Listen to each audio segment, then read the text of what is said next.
Okay, let's see here. We're gonna go move on towards game 4. So it's currently 1 win, 1 draw, and 1 loss for each team. It's gonna be Chinatown for this one. And let's see. Our first 2 bans are currently Seer and Priestess. Seer and Priestess here. We're gonna counter it with a Dream Witch Geisha and a Opera Singer. Okay, getting Opera Singer out of the way is a must. First Officer, first pick is a little bit questionable for me. I do understand First Officer first pick, but I guess First Officer is fast decoder. But then at the same time, like, the anti-current pick, yes, you definitely need it, but First Officer, we probably could have this for someone else instead of First Officer. Maybe even Merc would have been better here, but I guess they're just wanting to run First Officer just for the extra decoding speed boost. It's gonna come out with a Patient ban next. If that's the case for DongX here, we're going to be cancelling it more or less with an Aeroplanist. So that's our second tie turner.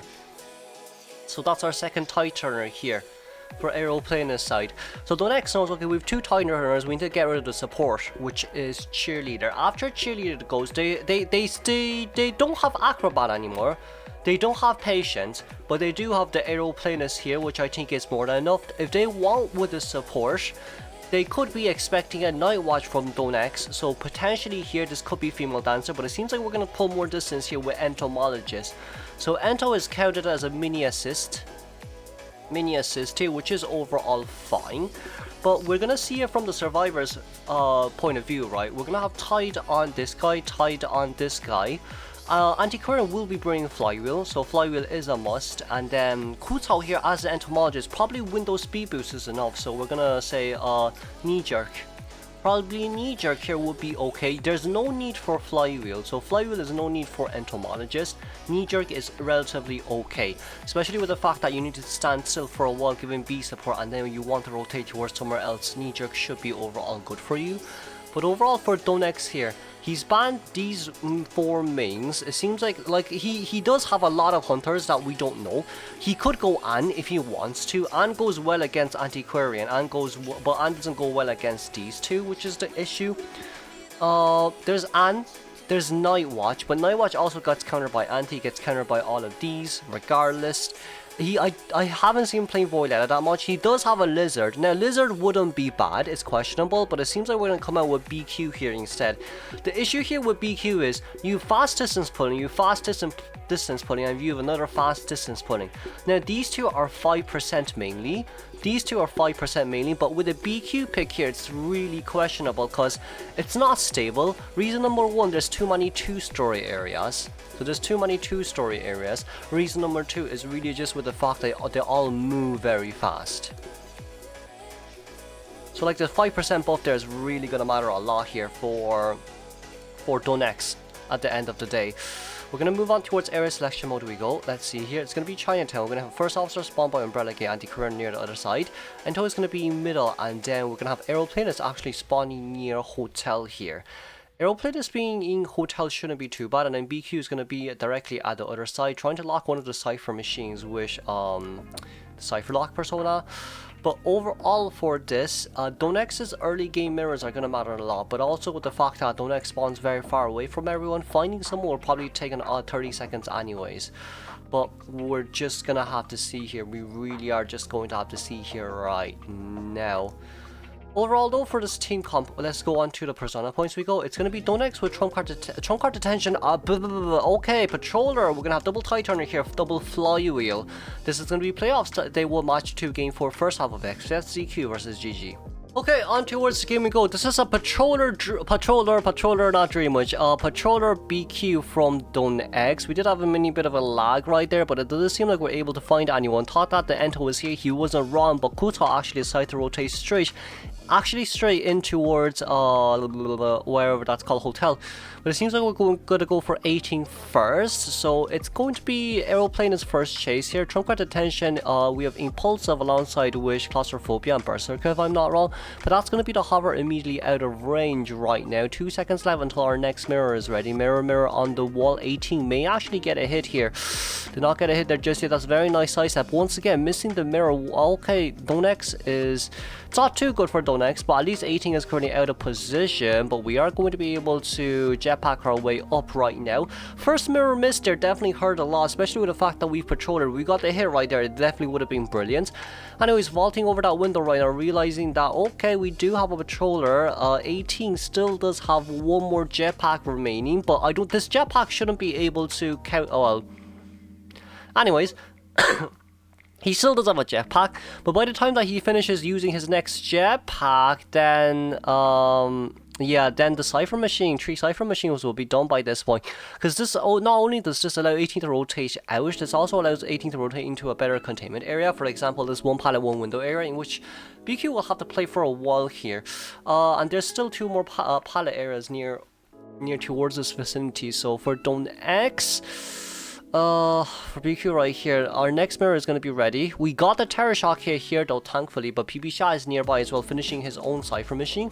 We're going to get another mirror out. The mirror did not register, sadly, because of flywheel, but I guess this is more than enough to force PB Shah out of this area right now, as the mirror is basically able to stuff quite a lot of things over there. Anyways, we're going to be able to chair near PB Shah, so he won't be able to start decoding immediately, but First Officer already finishing his cipher machine.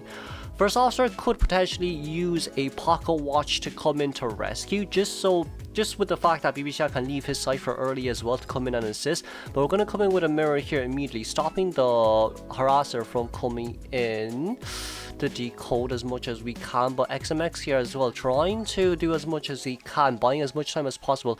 That's going to be a hit on towards the chair right there, but we're not going to rescue immediately, surprisingly. And that's going to be a hit on towards aeroplane. It's okay, not bad. 27% cipher machine right there. Still does have a little bit of tight turn time to play around, so we should be able to have 2 survivors at least decoding 1 cipher machine. In this day, but it seems like we want First Officer coming in. Okay, First Officer is going to come in to rescue once again. That's understandable, I guess, if we want First Officer to come in to rescue once again. First Officer maintaining full health right here, so it shouldn't be too bad, but Entomologist should be able to finish her cipher machine off soon, so PB Shah can definitely leave his own cipher machine and come and no, not really. I'd say Entomologist can decode with antiquarian, because that's 30% progress remaining on the cipher machine. So yeah, with 2 of them, they can definitely finish it in 15 seconds. Okay, Entomologist finishing off her own cipher machine right here. We do see that going on towards the beavers right now, 5% movement speed boost. We want to get a cipher machine done as fast as we can, but it's also okay on this side. We got the hit on towards anti-current, that's okay. We have 2 survivors currently decoding that cipher machine, currently at 90%. We're going to be able to get the rescue right here, and even if we do not manage to body block, we can always force the self-heal. But seeing from this side here as well, 18 still trying to contain. Well, 18 just needs to make sure he rotates towards a better area. That is not, well, I guess that would work. Okay, GG's. Okay, GG's. The speed boost was more than enough. We do have claustrophobia here still though, but it's a relatively hard area to chair. Once again, we don't have mirror anymore, and we do have like 3 more flutes here against the BQ. Tying here is going to be really hard. Okay, tying here is tying here is impossible right now. We're going to have 1. We're going to have 2. We're going to have 1 more anti-courier. 1 more. No, never mind. The bees! Let's congratulate 2-K for GG.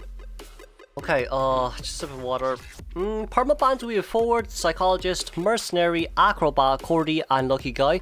We're going to go with a Seer Priestess first. So Seer Priestess first 2 bands out is going to be very normal. These 2 bands are going to be very normal, gain 4 and gain 5 onwards. Since they're fully recyclable. But knowing on that side as well, it's gonna go out with a Violetta gun, this one, and then this one, Violetta, Pollen, and Opera Singer. So we've let out Night Watch for the guaranteed tie. We let out Bonbon, so we expect Night Watch, we expect Bonbon. I don't know who else that guy has, but it's coming out with a Batter. So Batter counters Night Watch. So if we just think about it properly here, this counters Night Watch, this counters BQ, but this gets countered by BQ, and this gets countered by no one, in a nutshell, unless it's Night Watch when it's when it's first present, right? But for Xawm's side here, he's gonna go off with the Lawyer Band. So Lawyer Band allows us to no Cypher Rush. Lawyer Band allows a no Cypher Rush. So now their decoding is relatively slow here because of this guy. They still need 1 more rescuer. They could opt out for FO, but it seems like we're going to go off with a patient here instead. So that's good contain. So let's just see here, right? Good container, good container, good container. So very strong solo contains. The last pick here has to be a rescuer no matter what. The last pick here has to be a rescuer no matter what. For Xawm here, he could ban Merc. He could get either rid of Merc or FO. For what I would say is he could potentially just get rid of FO and leave Merc out, because Merc has 20% decoding debuff. But Merc is banned, so I guess FO just has to go. Yeah, FO just has to go. I just realized Merc was banned here. So FO has to go. There's not much they can choose from. There are journalists, but that's a no-go currently. They do have GK. GK shouldn't be too bad. GK, I do think that GK shouldn't be too bad here as an option. But if Xawm runs a Night Watch, then GK could potentially be in danger here. So then, like, for the survivors here, they could have just one TIE turner instead. But they do need two, because GG got a 3-man escape last game, so then survivors need a 3-man escape here. But it seems like we're opting out for the Toy Merchant, so it's going to be TIE turner on this one, TIE turner on this one. So these two TIE turners more or less likely. But because of Toy Merchant here, Xawm does have a Geisha to use. If Xawm has practiced Geisha or not, but Xawm can definitely run Geisha against her. Geisha against a Toy Merchant, so you can guarantee at least a 1-man elimination, bare minimum. And then from TIE onwards, depending on how fast you get rid of the Toy Merchant here.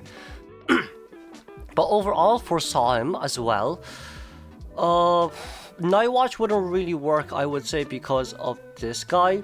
But also you could say the same because, like, Geisha wouldn't work because of this guy. But we really have to see what Xawm brings out.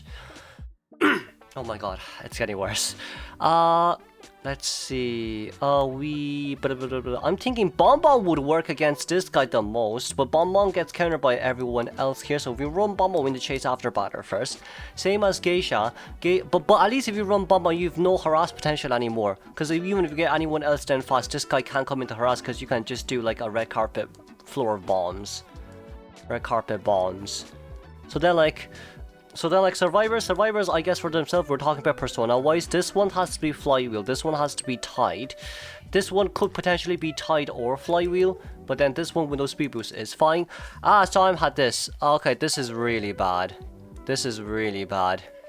I know the fans are very cheery right now. This is ZQ's fans, but I guess countering you is fine. Countering you is a no-go because I feel like batter still has the upper hand. Countering this girl is still a no-go. 2-story areas, and then patient, it's about 2-story settings as well. So then we have a laundry, and then we have a batter who can basically stay in restaurants.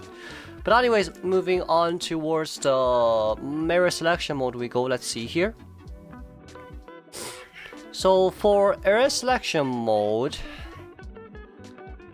we're gonna have that guy in hotel, this guy as umbrella gauge battery in middle, and then yeah, this counters it a lot because not only can Toy Merchant rotate away far enough, batter has the upper hand that can rotate into restaurant here. So Clown's gonna spawn there, gonna force the Cypher machine lock here. So we're gonna assume that this is a trump card detention. No, this probably isn't a trump card detention. It's a wanted order. It's a wanted order of Clown here. Okay, wanted order, probably instant detention Clown. Okay, very interesting to see. Very interesting to see. But anyways. Moving on towards the persona points we go. For persona points wise, we're going to be seeing a instant detention blink here on Xawm. Batter is going to have Windows speed boost instead of flywheel. So we have 2 Windows speed boost, 2 TIE turners here on the not on the flywheel, on the Toy Merchant and on the Night Watch. Okay, let's see here. We're going to be having Xawm spawning by this direction. We already do have our rockets ready to go though, so we probably will be waiting to see. Oh no, we're going to pull here immediately. Probably going to get the items up first and foremost. We do have our first rocket, well, our second rocket dash right here, our third one right now. For all the survivors here as of now, they need to be very careful of their surroundings. But of course, going after aeroplaners here, if you manage to bait out the hover, he's definitely a really good chase for yourself. But let's see, it's going to be Sans here, first chase here once again, but we do know that Sans did manage to contain very well as a forward on game 3, but for this one, game 4 as the Toy Merchant, it's gonna be pretty hard.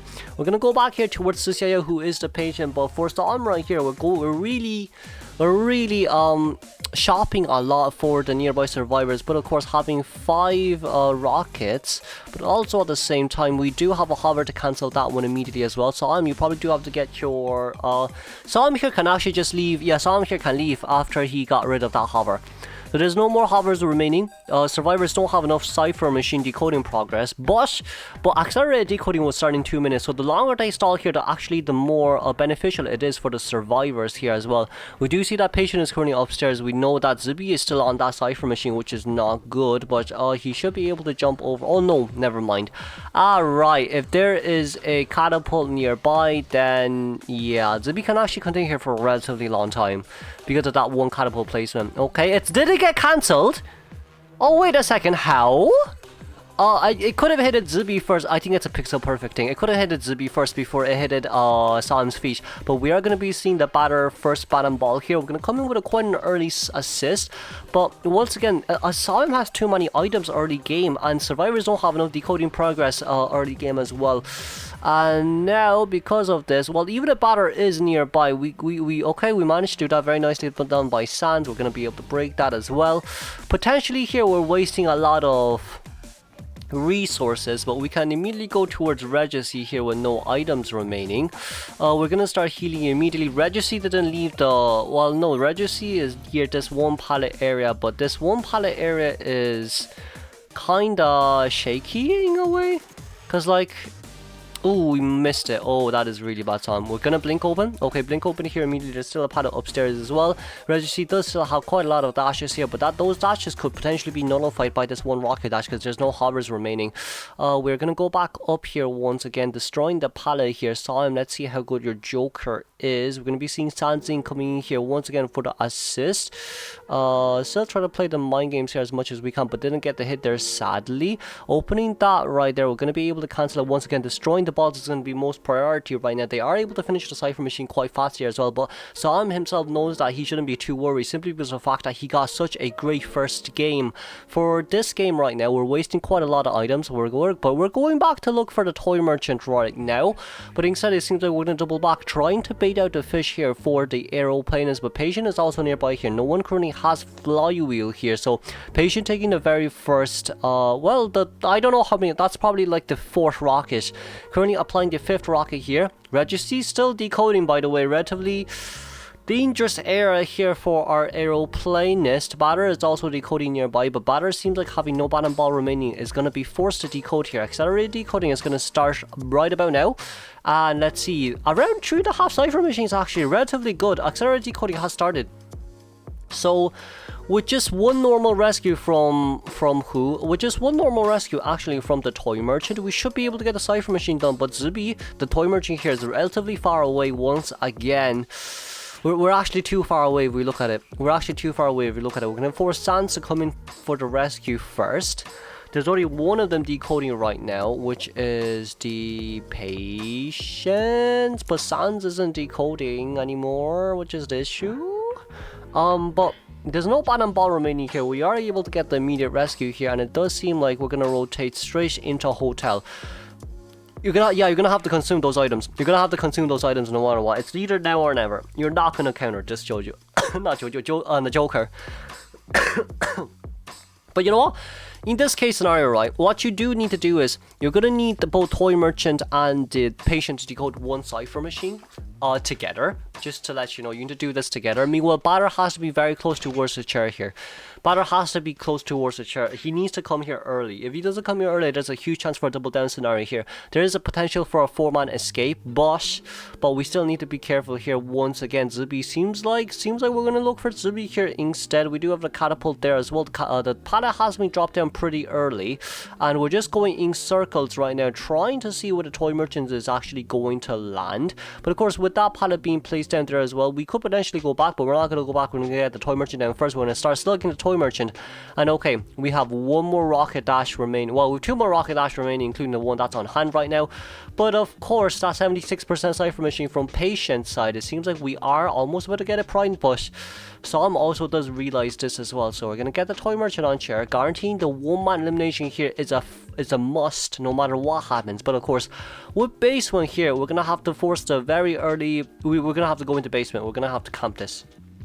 Survivors have to camp this basement. Okay, it's a 99% cipher machine decoding progress primed. We do have aeroplaners at the exit gate right now. No decoding debuff on the exit gate. Let's just have to see you here right now as well. Okay, still trying to play the mind games here. Even if we get a terror shock here, I think it's fine. Well, maybe not, because we want a toy merchant with the borrow time speed boost here. So this is going to be relatively important. Okay, let's see here. We're still trying to stall time. We're waiting. Oops, I keep getting my pen out. We're waiting. Guys, it's going to be after half. Okay, we're going to head on towards the toy merchant. Lovely stuff. Toy merchant is going to go down, but it seems like we're going to have batter here, body blocking instead. We could potentially just blink the batter. But we have another catapult. Oh yeah, I just remembered.